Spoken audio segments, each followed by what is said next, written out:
आत्मा एक सॉफ्टवेयर है। ठीक है, शरीर जो है मानो कंप्यूटर है। ठीक है, अब ये वाला सॉफ्टवेयर जो है, आपका कंप्यूटर खराब होता जाए या कुछ भी हो जाए, आप इस सॉफ्टवेयर को अगले अगले दूसरे कंप्यूटर में डाल सकते हो, मानो आपने कोई खास सॉफ्टवेयर लिया हुआ है। इसी तरह से बॉडी जो है, बॉडी खत्म हो जाती है, बॉडी की एज है, बॉडी की लिमिट है, तो बॉडी खत्म हो जाती है जब डेथ हो जाती है, अनटाइमली हो, ओल्ड एज हो, जैसे भी हो। लेकिन जो उसकी आत्मा है, कॉन्शियसनेस जिसे हम कहते हैं, वो चलती रहती है, आत्मा अमर है। ये जो स्ट्रॉन्ग नफरत और स्ट्रॉन्ग प्यार है ना, ये दोनों ही रिश्ते पिछले जन्म से आ रहे होते हैं। मैम, ऐसा भी होता है कि किसी इंसान ने पिछला जन्म देखा और कुछ बुरा देख लिया और उसके बाद उसे एक ट्रॉमा हो जाता है कि हाय मेरे साथ ऐसा हुआ था। मेंटल स्टेबिलिटी रहती है पिछला जन्म देखने के बाद, या इंसान जो है कहीं ना कहीं इस बात को लेकर परेशान हो जाता है कि मैंने क्या देख लिया और क्यों देखा? इसमें दो बातें हैं, एक है पास्ट लाइफ रिग्रेशन, एक है पास्ट लाइफ रिग्रेशन थेरेपी। कि आप पूरी दुनिया में कारपेट नहीं बिछा सकते क्योंकि आपको कांटे चुभते हैं, आप खुद जूते पहनेंगे। तो जो काम करना है वो खुद पे करना है। लड़की आती थी, उसको बहुत ज़्यादा माइग्रेन हेडेक्स की प्रॉब्लम थी। सिर में इतना ज़ोर ज़ोर का दर्द होता था कि कई बार वो दीवार पे सर मारती थी कि मुझे बहुत दर्द हो रहा है, और दवाई, सर को ज़ोर से बांधना और लाइट बंद कर दो। और जब पहली बार आई तो कहीं कुछ रेड पड़ा हुआ था मेरे ऑफिस में, लाइक ये हटा दो बिल्कुल और एकदम अंधेरा कर दो। इतनी बड़ी प्रॉब्लम उसको थी हेडेक की, हर छोटी चीज़ से ट्रिगर हो जाता था उसको। तो जब हमने उसका सेशन किया, हमारे चैनल के साथ जुड़े सभी दर्शकों को प्यार भरी सत श्री अकाल, नमस्कार। नमस्कार दोस्तों, शुरू से ही इंसान के मन में जिज्ञासा रही है ये जानने की कि आने वाले समय में हमारे साथ क्या होगा। क्या हमारा पुनर्जन्म हुआ है? क्या हमें पिछले कर्मों का भी हिसाब किताब इस जन्म में देना पड़ता है? क्या हमारे पास कोई नेगेटिव एनर्जी है जिससे हमें छुटकारा पा लेना चाहिए? किस तरह से हम अपना ऑरा क्लीन करें? बहुत सारे सवालों के जवाब आज हम जानने की कोशिश करेंगे। आप देख रहे हैं आरडी प्रोडक्शंस चैनल। मैं हूं रीना और मेरे साथ है मैडम पूनम शर्मा, जिन्हें इस क्षेत्र का 25 साल से ज़्यादा तजर्बा है। मैडम, आपका बहुत बहुत स्वागत है। Thank you so much. Madam, सबसे पहले तो मैं यही पूछूंगी कि क्या वाकई पुनर्जन्म होता है? पुनर्जन्म बिल्कुल होता है। ऐसे बहुत सारे किस्से हमारे सामने आए हैं जिन्हें छोटे बच्चों को अपने पूर्व जन्म की बहुत सारी बातें याद हैं, और अब ये बहुत सारी केस स्टडीज हैं जिनके ऊपर भी किताबें भी छप चुकी हैं। और इसके अलावा जब हम ये सेशन करते हैं, पास्ट लाइफ रिग्रेशन के जो हम सेशन करते हैं, उसके अंदर चीजें निकल के आती हैं जिसका इस लाइफ से सीधा सीधा रिलेशन होता है। यानी कि मैम, जैसे कई बच्चे होते हैं ना, वो छोटे होते बड़े एक्टिव होते हैं, उन्हें सिखाया भी नहीं गया होता। किसी को फोटोग्राफी का शौक होता है, कोई म्यूजिक बहुत अच्छा बजाते हैं, तो ये पिछले जन्म का ही चीजें जो है इस जन्म में हमारे साथ चलकर आती है। हाँ, ये पिछले जन्म का टैलेंट है जो उसके साथ आ जाता है। कोई कोई लकी होता है जिससे अपना वो टैलेंट पता होता है, लेकिन कई बार लोग या अक्सर वो टैलेंट भूल जाते हैं। जब हम रिग्रेशन सेशन करते हैं तो हम टैलेंट लाइफ एक्सप्लोर करने वाला भी, जिसमें उसके अंदर कोई खास कला है, वो वाला सेशन भी करते हैं। सिर्फ सुख दुख वाली बातें नहीं करते, ये वाली चीजें भी हम चेक करते हैं। मैम, याद किसको रहता है? जैसे आपने भी कहा कि कई बच्चों को बचपन से ही याद रहता है कि मेरा जन्म पहले हुआ था, लेकिन ज्यादातर लोगों को कुछ भी अपने पिछले जन्म का याद नहीं रहता। कुछ बच्चों को या कुछ लोगों को अपना पिछला जन्म इतना बारीकी से, इतना ध्यान से याद कैसे रह जाता है? क्योंकि उनकी जो मेमोरी है, सोल तो सेम है ना। तो सोल एक मेमोरी लेके चलती है अपनी। तो जैसे कि नेगेटिव मेमोरी की अगर आप बात करें, मानो किसी की एक्सीडेंट में डेथ हुई या किसी को कहीं चोट लगी पिछले जन्म में, तो इस जन्म में उसको कुछ अनएक्सप्लेन्ड पेन्स एंड एक्स, जिसे हम कहते हैं कि यहाँ वहाँ दर्दें हैं जिसका डॉक्टर कोई रूट कॉज नहीं पता कर पा रहे, ट्रीटमेंट नहीं वर्क कर रहा। तो जब उनके रिग्रेशन सेशन करते हैं, वहां पे जब उनकी हीलिंग होती है, क्योंकि वो सोल मेमोरी लेके आई होती है, वो वाली मेमोरी को जब हम डिलीट करते हैं तब जाके उसकी हीलिंग होती है। तो वो सोल जो है वो अपनी एक प्रोग्रामिंग, एक मेमोरी लेके साथ चलती है। मतलब आत्मा जो है अमर है, वो सिर्फ शरीर जो है बदलती है, हम ये कह सकते हैं? अच्छा, मैं आपको थोड़ा सा क्लियरली एक्सप्लेन करती हूँ, है ना। आत्मा एक सॉफ्टवेयर है, ठीक है। शरीर जो है मानो कंप्यूटर है, ठीक है। अब ये वाला सॉफ्टवेयर जो है, आपका कंप्यूटर खराब होता जाए या कुछ भी हो जाए, आप इस सॉफ्टवेयर को अगले अगले दूसरे कंप्यूटर में डाल सकते हो, मानो आपने कोई खास सॉफ्टवेयर लिया हुआ है। इसी तरह से बॉडी जो है, बॉडी खत्म हो जाती, बॉडी की एज है, बॉडी की लिमिट है, तो बॉडी खत्म हो जाती जब डेथ हो जाती है, अनटाइमली हो, ओल्ड एज हो, जैसे भी हो। लेकिन जो उसकी आत्मा है, कॉन्शियसनेस जिसे हम कहते हैं, वो चलती रहती है। आत्मा अमर है। तो आत्मा अपने संस्कार लेके चलती है, आत्मा अपनी मेमोरी लेके चलती है। इस तरह से वो आत्मा की एक सोल की अपनी जर्नी होती है। जी मैम, जैसे आप पास्ट लाइफ में लेकर जाते हैं, पहली बात तो ये कि जरूरत क्यों पड़ती है, क्यों लोग आते हैं आपसे कहते हैं कि हमें अपना पिछला जन्म दिखाए? मेरे पास दो तरह के लोग आते हैं। अच्छा। एक तो वो कहते हैं कि जी हमें एक्सप्लोर करना है कि पास्ट लाइफ है या नहीं। उन्हें कुछ ऐसे ही एक्सप्लोर करना होता है रैंडमली। मैं उन केसेस को ज्यादा अप्रिशिएट नहीं करती। दूसरे लोग आते हैं जो प्रॉब्लम लेके आते हैं, जैसे कि मुझे जानना है कि मेरा ये संबंध क्यों बार बार खराब हो रहा है, क्यों मेरा इतना दुख क्यों है मेरी लाइफ में, इस चीज का रीजन क्या है।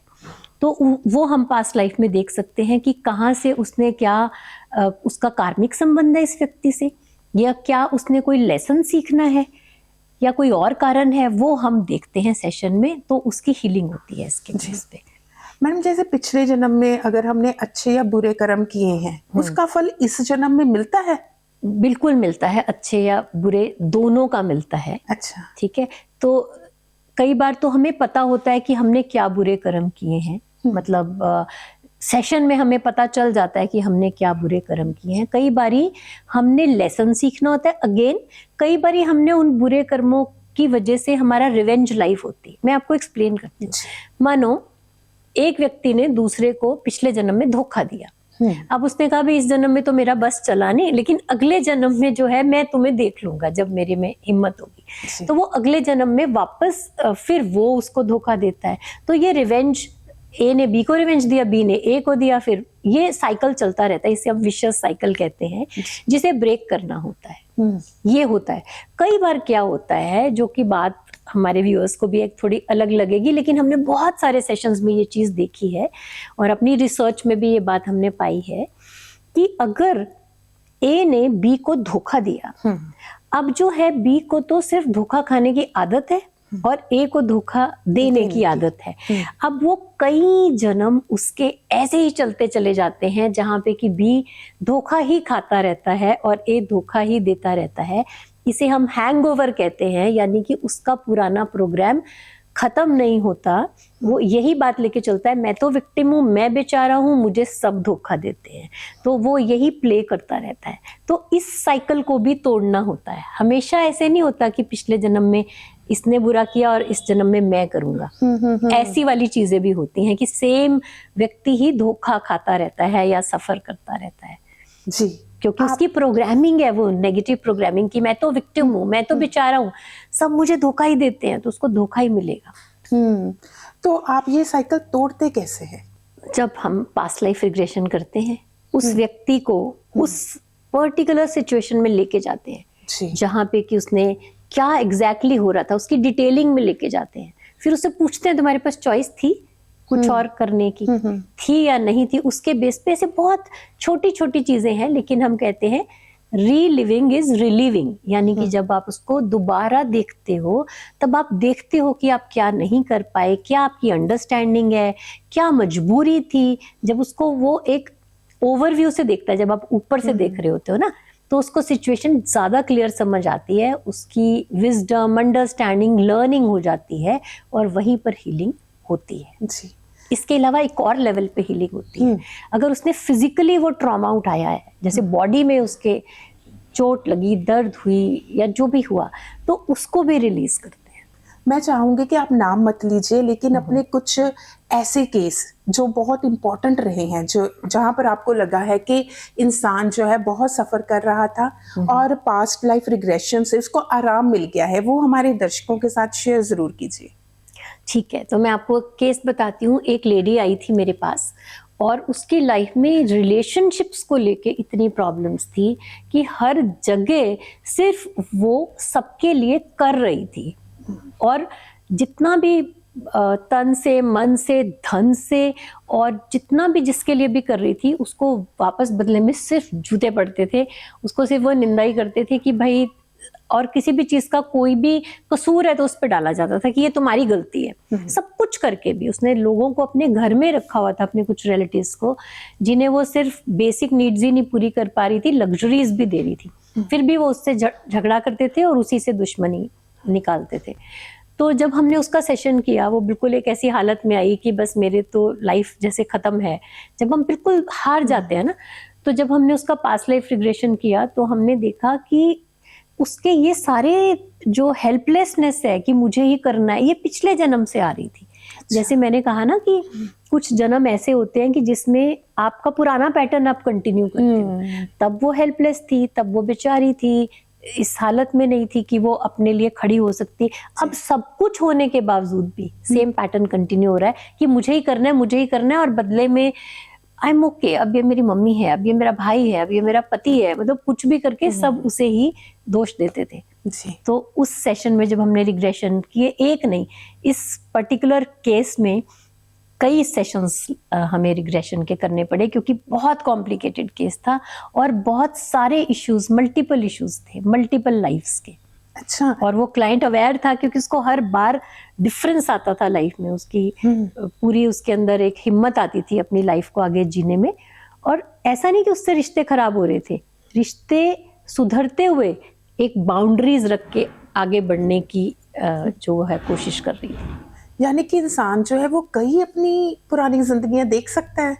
इंसान अलग अलग सेशंस में तो कई जिंदगियां देख ही सकता है, लेकिन एक पर्टिकुलर सेशन में भी एक से ज्यादा जिंदगियां देख सकता है।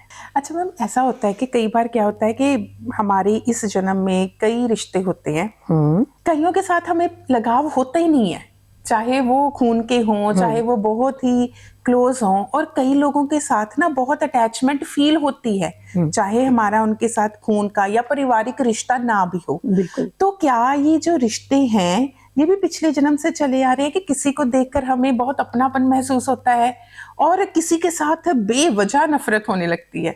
तो ये जो स्ट्रॉन्ग नफरत और स्ट्रॉन्ग प्यार है ना, ये दोनों ही रिश्ते पिछले जन्म से आ रहे होते हैं, क्योंकि ये हमारी सोल फैमिली का हिस्सा होते हैं। और जिससे हमें नफरत होती है या जो हमें टॉर्चर करता है, जो हमारे लिए खराब व्यक्ति है इस जन्म में, वो आम भाषा में तो हम उसे वैसे कह देते हैं हमारा वेलविशर नहीं है, हमारा दुश्मन है जी। लेकिन सोल ग्रोथ के लिए कई बार वो व्यक्ति बेचारा बुरा रोल प्ले करता है ताकि हम स्ट्रांग हो सकें, हम कुछ सीख सकें। तो वो अपनी सोल को उस लेवल पे लाता है, खराब लेवल पे, जहां वो टॉर्चर करता है, मतलब उसे शौक नहीं है वो करने का, लेकिन वो करता है क्योंकि जब तक वो आपके साथ वो इतना आपको तंग नहीं करेगा, आपकी बाउंड्रीज पुश नहीं करेगा कि आप कहो कि अब मुझे अपने पैरों पे खुद खड़े होना है, तो वो अपने आप को नीचे लेके आता है ताकि आप अपने लेसन सीख सको, स्ट्रांग हो सको। ये आपने बहुत अच्छी और बहुत नई बात बताई, क्योंकि जब भी हम बातें करते हैं तो यहाँ तक सीमित होता है कि हाँ भी पिछले जन्म का रिश्ता है इसलिए हमें किसी के साथ अटैचमेंट फील होती है, और किसी के साथ अगर अच्छा फील नहीं कर रहे तो वो भी पिछले जन्म का है। लेकिन आपने ये कहा कि हर एक सोल जो है ना वो किसी मीनिंग के साथ यहाँ आती है, और अगर कोई सोल हमें दुख पहुंचा रही है तो उसके पीछे भी रीजन ये है कि शायद हमें और स्ट्रांग बनना है। तो यानी कि जो भी सोल हमारे साथ है, हम इस दुनिया में जिसके साथ भी मिलते हैं वो सारे जो है कहीं ना कहीं हम कनेक्टेड हैं। हम सारे नहीं बट मैक्सिमम लोग कनेक्टेड होते हैं। दो तरह के कनेक्शन होते हैं। एक कनेक्शन होता है हमारे सोल ग्रुप में से आए हैं, हम इन्हें पिछले जन्म में भी जानते थे और हमने ये डिसाइड किया, आप मानो कि स्कूल का प्ले होना है और टीचर ने सब स्कूल में लोगों को बुलाया, उन्होंने बोला ये प्ले होना है और ये स्टोरी है, तो कौन क्या बनेगा, ठीक है, कौन अच्छा बनेगा, कौन बुरा बनेगा, कौन हीरो, कौन हीरोइन, विलेन, कौन वो फादर मदर कौन बनेंगे, तो वो डिसाइड किया है ना। तो सबने चूज किया कि मैं ये प्ले करूं, प्ले में मैं ये वाला रोल प्ले करूंगा। तो इसी तरह बर्थ लेने से पहले सोल फैमिली, जब एक सोल ग्रुप होता है हमारा, हम वहाँ बात करते हैं और फिर हम ये डिसाइड करते हैं कि कौन क्या रोल प्ले करेगा और वो रोल क्यों प्ले करेगा। एग्जाम में, इसमें स्कूल में तो हम प्ले करते हैं ना सिर्फ प्ले के लिए, लेकिन सोल फैमिली में हम डिसाइड करते हैं कि हम ये रोल क्यों प्ले करेंगे, क्योंकि मुझे क्या लेसन सीखना है या क्या एक्सपीरियंस करना है। ये जिसे हम कहते हैं हमारा कर्मा क्या है, हमारा रोल क्या है इस लाइफ में, क्यों हम आए हैं, क्या करने आए हैं। तो वो उसके लिए हम वो जो लोग हैं उन्हें हम जो आपने कहा कि जिन्हें हम जानते हैं या नहीं जानते, कुछ लोग हमारी सोल फैमिली का हिस्सा होते हैं और कुछ लोग अलग सोल फैमिली से आते हैं, लेकिन वो हमारे लिए प्ले करते हैं क्योंकि हमारा इश्यू होता है कि व्यक्ति, चाहे मानो मुझे आपके साथ मेरा कोई लर्निंग लेसन है, फिर तो मैं और आप इकट्ठे आ गए, लेकिन मेरा एक सिर्फ लेसन है, मुझे फर्क नहीं पड़ता कि जैसे ये पॉडकास्ट में आप कर रहे हो या कोई और कर रहा है, बट मेरा ये है कि मुझे ये बोलना है ना। तो फिर वो कोई भी व्यक्ति जिसका भी ये लेसन होगा कि उसे इसके साथ प्ले करना है, तो वो दूसरा व्यक्ति आ जाएगा फिर। जी मैम, बहुत सारे लोग जो है वो कहते हैं कि ये इमेजिनेशन है, इसमें कुछ भी सच नहीं है, ये बेवकूफ बनाया जा रहा है लोगों को कि हम जब सोते हैं तब भी तो सपने आते हैं, हम कहीं और चले जाते हैं और हमें वो रियलिटी का एहसास होता है। इसी तरह से ये जो पास्ट लाइफ है, जो हमारी दबी हुई इच्छाएं हैं, या हम जो पीड़ित हैं, या हम जो एक इमेजिन करते हैं कि हम ऐसे थे या हम ऐसे होना चाहते हैं, वही इमेजिनेशन काम करती है। पिछले जन्म जैसी कोई चीज नहीं है। तरक के साथ क्या बताना चाहेंगे? अच्छा, एक तो ये है कि अगर जब हम सोते हैं तो भी हमारी जो सोल है वो इधर उधर विचरण करके वापस आती है। अच्छा, ठीक है, वो भी, और जो हमें सपने आते हैं वो भी हम एक पैरेलल रियलिटी में, एक अलग दुनिया में चले जाते हैं। अब इसको एकदम ऐसे समझाना, क्योंकि हमारा फ्यूचर भी अभी है, पास्ट प्रेजेंट फ्यूचर टाइम का मोहताज नहीं है। इस बात को थोड़ा आसानी से नहीं समझाया जा सकता इतने कम समय में।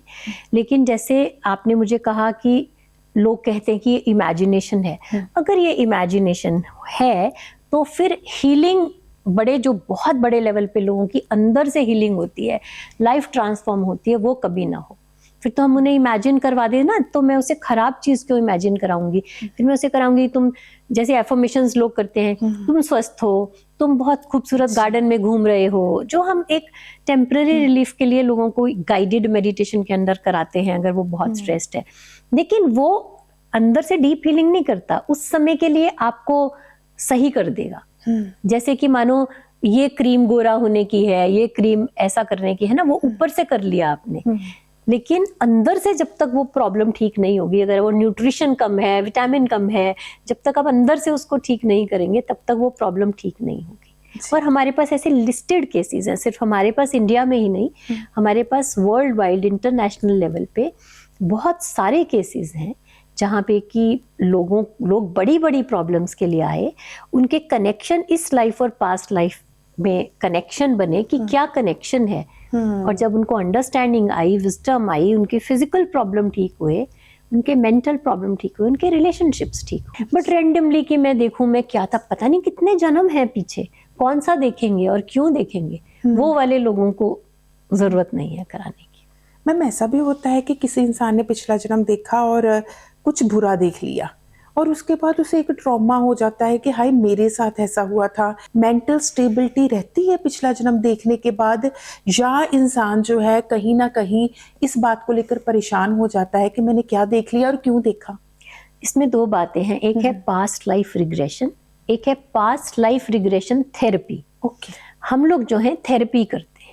अगर आप सिर्फ रिग्रेस करा दिया, माने पीछे ले गए, आपको वॉर दिखा दिया, लड़ाई झगड़ा दिखा दिया, खून खराबा दिखा दिया और रिग्रेशन करा दिया, बस वापस ले आए कि आपने वो देख लिया, आप सोल्जर थे, आप मर गए थे, ठीक है, अब तो वो ट्रॉमा लेके आएंगे ही।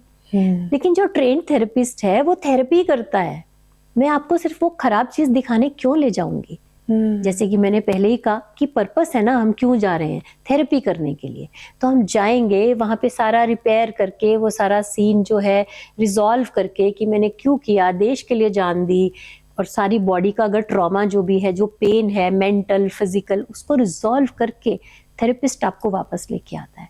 तो मैं चूंकि हर सेशन कंप्लीट करती हूँ, ऐसे कभी सिर्फ रिग्रेशन करा के नहीं छोड़ देती, तो मेरे पास ऐसा कोई केस नहीं है। मैडम आपने एग्जाम्पल रिलेशंस की तो दी कि एक लड़की की आपने बताई, कोई और केस बताइए जिसमें हेल्थ इशू हुआ था किसी इंसान को, और जब आपने उसकी थेरेपी की उसके बाद उसका हेल्थ इशू पिछले जन्म से रिलेटेड था और वो दूर हुआ। जरूर, मैं हेल्थ इशू का बताती हूँ कि एक लड़की आती थी, उसको बहुत ज्यादा माइग्रेन हेडेक्स की प्रॉब्लम थी। सिर में इतना जोर जोर का दर्द होता था कि कई बार वो दीवार पे सर मारती थी कि मुझे बहुत दर्द हो रहा है, और दवाई, सर को जोर से बांधना और लाइट बंद कर दो। और जब पहली बार आई तो कहीं कुछ रेड पड़ा हुआ था मेरे ऑफिस में, लाइक ये हटा दो बिल्कुल और एकदम अंधेरा कर दो। इतनी बड़ी प्रॉब्लम उसको थी हेडेक की, हर छोटी चीज से ट्रिगर हो जाता था उसको। तो जब हमने उसका सेशन किया तो उसके एक सेशन में उसको हेड इंजरी से, टॉप से गिरने से उसकी चोट हुई थी, और इतना एक्सट्रीम हेडेक था। मैं आपको एक्सप्लेन करती हूँ। जब पूर्व जन्म में व्यक्ति की जब डेथ होती है, किसी भी जन्म में जब डेथ होती है, डेथ के समय अगर ट्रॉमा है, कई बार सोल उस ट्रॉमा को अपने पास रख लेती है, जैसे कि उसको रिलीज नहीं करती। जन्म हो जाता है लेकिन उस जन्म का जो फिजिकल, मेंटल, इमोशनल पेन है वो उसके साथ ही रह जाता है, और जब वो अगले जन्म में आता है तो उसको कारण नहीं समझ आता कि इसका कारण क्या है, तो वो पेन वो कंटिन्यू करता है जी। जब हम उसको रिजॉल्व करते हैं वहां पे तो वो पेन उसका ठीक हो जाता है जी। इसको मैं एक छोटे एग्जाम्पल से और समझाती हूँ। जैसे रात को अगर हम सोते हैं, अगर हम अच्छा सोते हैं, रात को गहरी नींद में सोते हैं, किसी थॉट के साथ नहीं सोते, स्ट्रेस के साथ नहीं सोते, तो नींद अच्छी आती है। जब नींद अच्छी आती तो फ्रेश उठते हैं। जब फ्रेश उठते हैं तो हमारा नया जो दिन है वो नए जन्म की तरह हम उसको पूरी फुल ऊर्जा के साथ जीते हैं। ऐसे ही जब हम अच्छे से मरते हैं, अच्छे से मरने का मतलब पिछला कोई रिग्रेट नहीं है, अच्छा बुरा जो भी था ये खत्म हो गया, कोई रिग्रेट नहीं है, जो मैंने करना था अपना धर्म निभा दिया, अपने बच्चों की जिसके लिए करना था कर दिया। अब मैं चाहे डेथ जैसे भी हुई है कि अब मेरा ये जन्म खत्म हुआ, अब अगला जन्म फ्रेश स्टार्ट होगा। उनको ना तो कुछ याद रहता है, ना ही पूर्व जन्म का नेगेटिव वो कैरी करते हैं जी। लेकिन जो किसी भी आधी इच्छा, तृष्णा या पेन के साथ जब डेथ होती है वो अगले जन्म में साथ लेके आता है। तो फिर वो उस लड़की का माइग्रेन ठीक हुआ? उस लड़की का माइग्रेन उसके बाद से ठीक हुआ, उसको मेडिसिन की और ऐसी किसी चीज की जरूरत नहीं पड़ी। अच्छा मैम, कई लोग कहते हैं कि आत्मा जो है उन्हें दिखाई देती है।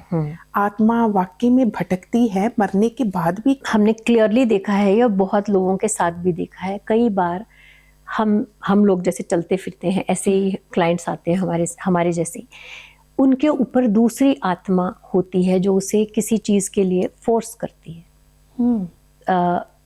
आपके सवालों का 2 पार्ट्स में जवाब दूंगी मैं। एक तो ये कि आपने कहा कि क्या आत्मा भटकती है। सबकी आत्मा नहीं भटकती, जिसकी डेथ ठीक से नहीं होती। अब मानो कोई एक्सीडेंट डेथ है, किसी की नींद में डेथ हो गई, किसी की कॉमा में डेथ हो गई, कॉमा में था वो व्यक्ति लंबे समय से, उसकी डेथ हो गई, इसे हम कहते हैं अनअवेयर डेथ। यानी कि उस व्यक्ति की फिजिकल और मेंटल पार्ट का आपस में कोऑर्डिनेशन नहीं है, उसे पता ही नहीं चला वो कब मर गया। अब वो जब कब मर गया तो अपनी बॉडी के आसपास वो आत्मा जो है वो भटकती रहती है उसकी। फिर वो भटकती हुई आत्मा कई बार किसी पे सवार हो जाती है, उसके भी 100 रीजन होते हैं। कई बार वो अपना पर्पस पूरा करना चाहती है कि मुझे इसी परिवार में रहना था, तो उसी परिवार के किसी व्यक्ति के ऊपर वो सवार हो जाती है। कई बार ये लोग तांत्रिक या इस तरह के लोग उन सोल्स को मिसयूज करते हैं और अपने काम कराते हैं।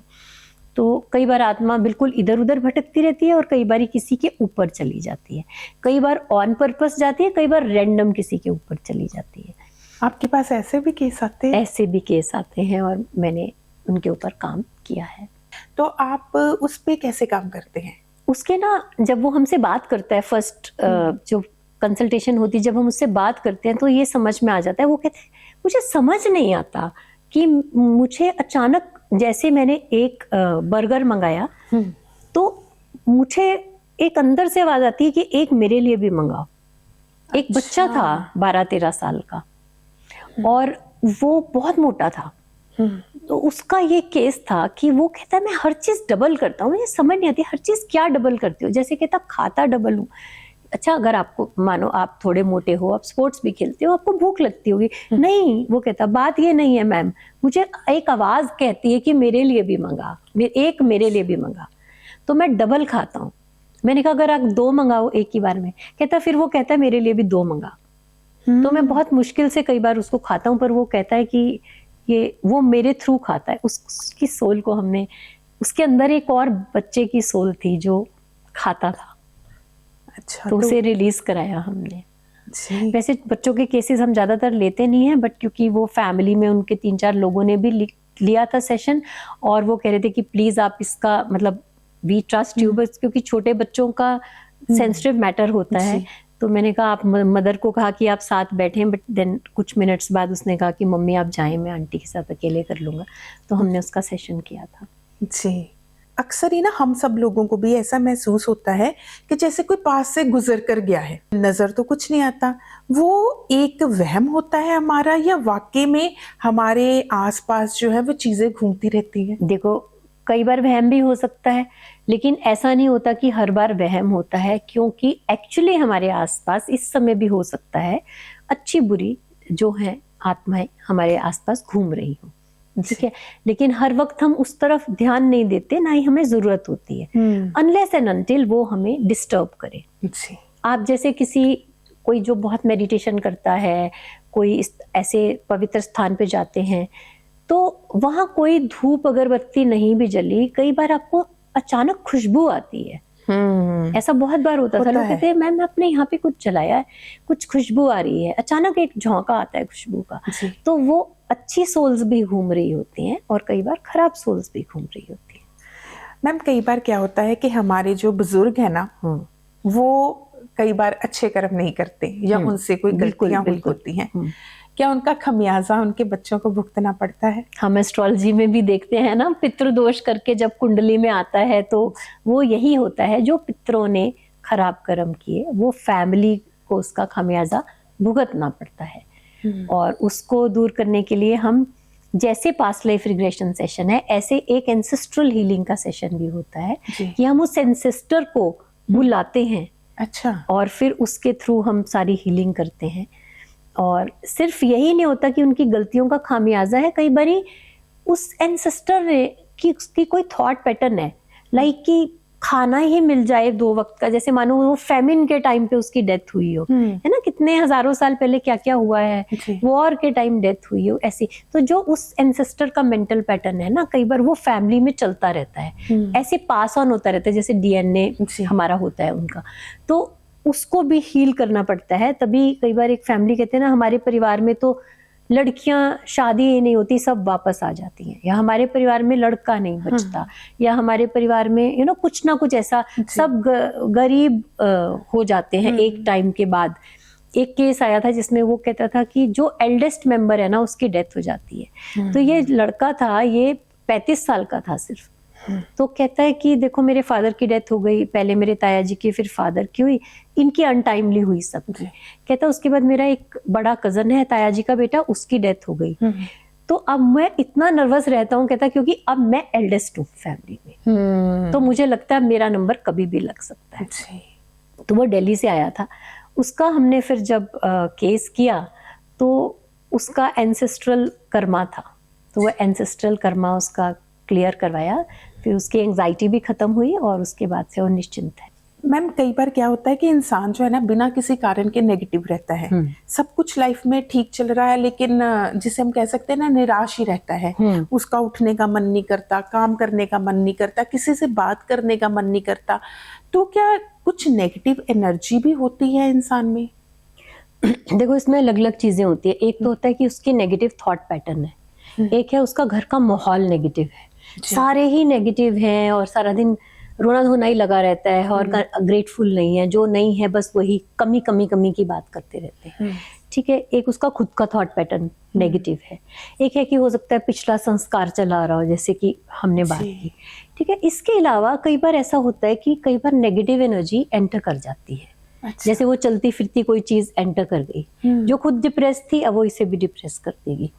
ये पॉसिबिलिटी है, लेकिन हर बार जिसका लाइफ में कुछ नहीं हो रहा और वो डिप्रेस्ड है, उसका कारण हर बार नेगेटिव एनर्जी नहीं होता, पर हो सकता है। जी, पर टैरो कार्ड रीडर भी हैं, और आप एस्ट्रोलॉजी में भी विश्वास करती हैं, और वो भी देखती हैं। कहते होते हैं कि किसी का कपड़ा नहीं पहनना चाहिए। इससे क्या होता है कि अगर उस इंसान में कुछ नेगेटिव एनर्जी है या नेगेटिव ट्रेट्स है, उसकी निराशावादी सोच है, तो उसका इफेक्ट आप पर भी होगा। ये सच है? एक ना सूक्ष्म ऊर्जाएं होती हैं, सटल एनर्जीज कहते हैं उसे इंग्लिश में, ठीक है। उसमें क्या होता है कि हर चीज के अंदर ऊर्जा होती है, एनिमेट इन मतलब जीवित, और जैसे लकड़ी वगैरह इसमें भी होगी। तो हर चीज में अपनी एक ऊर्जा होती है, वैसे इसी तरह कपड़े में भी ऊर्जा होती है। क्योंकि जो आपने सोचा, अगर आप उस समय रोते थे, परेशान होते थे, दुखी होते थे, वो एब्जॉर्ब कर लेती है वो चीज। जब हम उस चीज को अपने पास रखते हैं तो वो हम फिर उसी एनर्जी फील्ड में आ जाते हैं जी। मानो हम मान के चलते हैं कि वो स्टेप डाउन है, वो माइनस है, और जैसे हम पॉजिटिव एनर्जी को कहते हैं वो पॉजिटिव है, ऊपर है ना, ऐसे मान के चलो। तो जैसे हम किसी की मानो हम किसी अच्छी जगह पे जाते हैं, हम वहां से कोई माला, कोई तावीज, कोई धागा लेके आते हैं, हम उसे अपने पास रखते हैं ताकि हम उस एनर्जी फील्ड में रह सकें जहां से हम एक सिद्ध जगह से, अच्छी जगह से लाए हैं। हाँ। इसी तरह नेगेटिव भी फील होता है, तो ये ऊर्जा है जी। मैम, एक ना शब्द हम बहुत सुनते हैं, पढ़ते हैं, बोलते भी हैं, ऑरा। पहले तो ये मैं जानना चाहूंगी अच्छी तरह से, ये ऑरा चीज क्या होती है? ऑरा को अगर हम साइंटिफिकली जवाब दें तो उसे हम बायो इलेक्ट्रोमैग्नेटिक फील्ड कहते हैं। यानी हमारे जो शरीर की ऊर्जा है, बायो इलेक्ट्रोमैग्नेटिक फील्ड जो है हमारा, वो ऑरा बनाता है ना। हमारा चार्ज कितना बॉडी में, एनर्जी कितनी है। सो ये ऑरा जो है कैसे बनी है? हमारे शरीर में 7 चक्र हैं, क्राउन से सहस्त्रहार से लेके मूलाधार तक, रूट तक 7 चक्र हैं। 7 चक्रों के रंग हैं, 7 चक्रों के अपने एक थॉट पैटर्न्स हैं, अपनी एक अलग से ऊर्जा है। जैसे ये चक्र आगे विजन देता है फ्यूचर का, ये चक्र जैसे हृदय चक्र है वो प्रेम की बात करता है, स्वाधिष्ठान चक्र जो है क्रिएटिविटी, पीस की बात करता है। ऐसे हर चक्र का अपना एक रोल है ना। तो जब ये सारी चीजें बैलेंस होती हैं तो हमारी ऊर्जा, हमारी ऑरा स्ट्रांग होती है। अगर इसमें से कोई भी, ये 7 मानो ऐसे चक्र है लाइन में, एक तो ये ऐसे अलाइंड होने चाहिए, बैलेंस्ड होने चाहिए, अपने अपने जैसे प्लैनेट्स घूमते हैं ऐसे अपनी अपनी उस पे सही बैलेंस से घूमने चाहिए। इनके अंदर जो एनर्जी है, जो इनकी थॉट्स हैं, जो इनका काम है, जैसे ना किडनी का काम है सब फिल्टर करना, हार्ट का कुछ काम है, सब लिवर का अलग काम है, तो ऐसे इनका अपना काम है, ऊर्जा सेंटर है ये एनर्जी के। तो जब ये सब चीजें बैलेंस पे चल रही होती हैं, हम अलाइंड होते हैं, यानी हम स्पिरिचुअली, फिजिकली, इमोशनली, मेंटली, तो हमारी ऊर्जा, हमारी ऑरा बहुत बड़ी होती है, किलोमीटर्स तक जा सकती है। मेरे पास एक इंस्ट्रूमेंट है, मैं उससे मेजर करती थी। तो एक बार हमने कोई बहुत बड़ी सभा थी जिसमें बहुत ये जो साधु आते हैं और कमंडल और वो सब त्रिशूल वो सब रहता है उनके पास। बहुत पुरानी बात है, किसी ने सम्मानित करने के लिए बुलाया था तब, क्योंकि मैं ऑरा की फील्ड में बहुत काम कर रही थी। तो उनकी ऊर्जा किलोमीटर्स तक जाने के बाद भी अभी वो इंस्ट्रूमेंट जो है बंद नहीं हुआ था, अभी और भी लंबी थी। तो फिर हमने इस तरह से काफ़ी एक्सपेरिमेंट किए और चेक किया। जो बीमार व्यक्ति है उसकी जो ऑरा है उसकी लेंथ और स्ट्रेंथ बहुत कम होती है, और जो बहुत स्पिरिचुअली अलाइंड है और फिजिकली भी हेल्दी है उसकी ऑरा बहुत स्ट्रांग होती है। तो अपना ऑरा जो है ना वो कैसे पॉजिटिव और स्ट्रांग बनाया जा सकता है? सबसे पहले हमारा जो ऑरा डिस्टर्ब होता है वो नेगेटिव थॉट पैटर्न से होता है ना। तो अगर हम पॉजिटिव सोच रखते हैं अपनी, तो उससे हमारा ऑरा बहुत अच्छा रहता है। और फर्स्ट पॉजिटिव थॉट का जो पहला सबसे बड़ा स्टेप है वो है शुक्राना करना, ग्रैटिट्यूड करना। अगर आप दिल से शुक्राना करते हैं कि भगवान जो तूने दिया है उसके लिए तेरा बहुत बहुत शुक्र है, और हर चीज़ के लिए रैंडमली ऐसे नहीं कि बस भगवान तेरा शुक्र है, पर्टिकुलर चीज़ों के लिए करके देखो। अगर मेरी आंखें ना होती, अगर मैं बोल ना सकती, तो मैं आपसे बात कैसे करती? बहुत शुक्र है भगवान तेरा। तो इस तरह से थॉट लेवल पे, फूड लेवल पे, हर लेवल पे ध्यान रखना है। जैसा खाए अन्न वैसा होए मन, ठीक है। इसके अलावा एक्सरसाइज, फिजिकल बॉडी की मूवमेंट करनी है, ठीक है। और घर की ऊर्जा को, खुद को अपने नीट एंड क्लीन रखना है, अपने आसपास चीज़ों को ऑर्गेनाइज्ड रखना है। दूसरों के लिए बुरी भावना, जैसे अगर जेलसी वगैरह रखेंगे तो उससे भी ऑरा वीक होगा, है ना। एक तो है कि मुझे कुछ करना है, मुझे बेहतर बनना है, एक अलग बात है, लेकिन वो बेहतर क्यों बन गया, वो नेगेटिव थॉट है, वो नेगेटिव है। ये सब चीजें हमारा ऑरा कम करती हैं और फिर हम नीचे नीचे चले जाते हैं। मैंने ऑरा की बात की और मैंने भगवान का नाम मेंशन नहीं किया। एक्चुअली ये तो एक नेचुरल चीज है कि भगवान का नाम लेना है, लेकिन अगर ये बाकी चीजें आप नहीं करते और सिर्फ तब भगवान का नाम लेते हो तो वर्क नहीं करता। नीचे से पहले सारा बैलेंस लेके चलना है ना जी। कि अपना खाना, अपनी सोच, अपना एनवायरनमेंट, जब आप इस लायक होंगे तो आपका जब तन मन सब शुद्ध होगा तब तो बैठ के ना भगवान का नाम लोगे जी। लेकिन अगर आप जेलसी रखोगे, आप ग्रेटफुल नहीं होगे तो भगवान का नाम कैसे वर्क करेगा। जिसे लोग भगवान का नाम लेना कहते हैं कि मैं सब तीर्थ गया, तो वो फिजिकली सिर्फ चल के जा रहा है, मन से नहीं जा रहा जी। क्योंकि और वो कुछ पाने के लिए जा रहा है। वो बिजनेस का हिस्सा है, भगवान का नाम लेने का हिस्सा नहीं है। इररिस्पेक्टिव आपकी लाइफ में क्या हो रहा है, कितने दुख दर्द हैं, आप भगवान का नाम लेते हो तो उसे माना जाता है कि अपने शुद्धि से भगवान के साथ अपने आप को अलाइन करने की कोशिश की। तभी कहा जाता है कि आपका मन और नीयत साफ होनी चाहिए, तभी हर एक चीज जो है वो काम करती है। बिल्कुल जी। जाते जाते एक सवाल पूछूंगी, जरूर। पॉजिटिव कैसे रहें, खुश कैसे रहें, क्योंकि ना हर एक इंसान का एक ही मकसद है कि मुझे सुकून मिले। सबसे पहले तो उस व्यक्ति से हम ये पूछते हैं कि तुम्हारी खुशी की परिभाषा क्या है। जी। ठीक है, लेकिन अगर व्यक्ति ये कहता है कि मेरी खुशी की परिभाषा ये है कि बस ये मेरे बच्चे मेरी इज्जत करें, या मेरा पति मेरे साथ ऐसे बिहेव करे, या मेरे माता पिता मेरे साथ ऐसे बिहेव करें, तो वहां हम कुछ नहीं कर सकते, क्योंकि वो खुश रहने के लिए ये नहीं कह रहा है कि मैं क्या करूं, वो चाहता है कि मेरे आसपास वाले अपना बिहेवियर बदले। हाँ, वही उम्मीदें, वही इच्छाएं। हाँ, हाँ। तो आसपास वालों के ऊपर हम कुछ नहीं कर सकते।